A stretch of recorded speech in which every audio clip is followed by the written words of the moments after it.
Power makes people loud. Ego makes them blind. One famous political leader walked into a tiny ashram expecting respect, but what he got instead shattered his pride. Stay with me, because this saint didn't bow.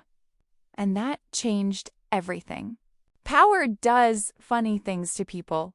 Give someone a title, a convoy, a few yes men around them, and suddenly they forget how silence works.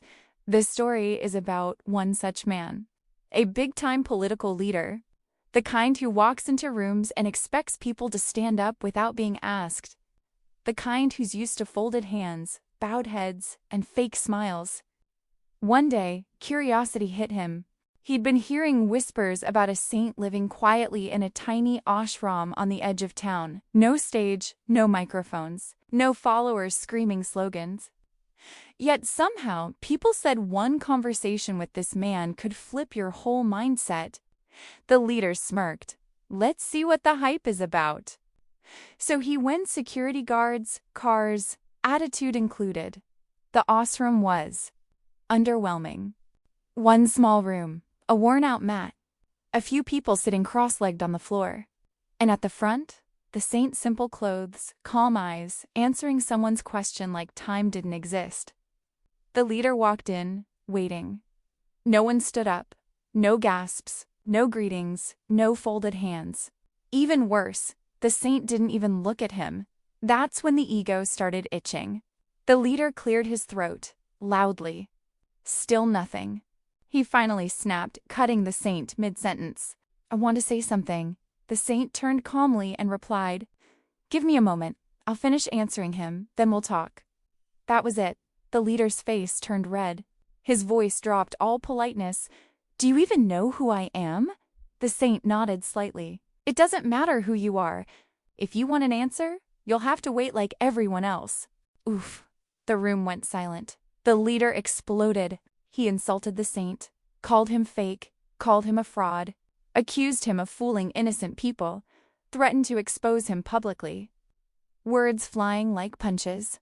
And through it all, the saint just sat there, calm, unbothered, almost amused. When the leader finally ran out of breath, the saint spoke softly. I don't feel hurt. I don't feel angry. Whatever you said belongs to you, not me. That line hit harder than any insult. The leader scoffed and stormed out, but something weird happened on the way home. He felt light. Not victorious, not angry, just strangely peaceful. That night, he went to see his father, an old man who had lived quietly, served people his whole life, and never chased applause. The leader told him everything, every insult, every word. His father listened carefully, then smiled. Did the saint praise you? He asked. No. Did he insult you back? No. Then why are you smiling while telling me this? The leader paused. That's when his father said, Because he showed you something powerful. He showed you that the world treats you the way you see yourself. You went there looking for dominance. He gave you reflection. He continued, There's an old saying, as the vision, so the world.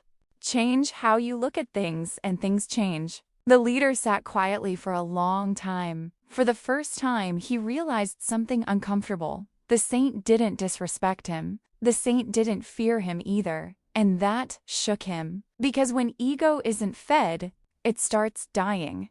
Some people walk into silence and hear insults. Others walk into the same silence and hear truth.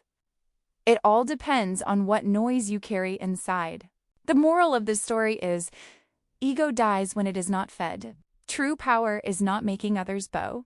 It is standing calmly when they don't. Maybe the world isn't disrespecting you. Maybe it's just refusing to feed your ego.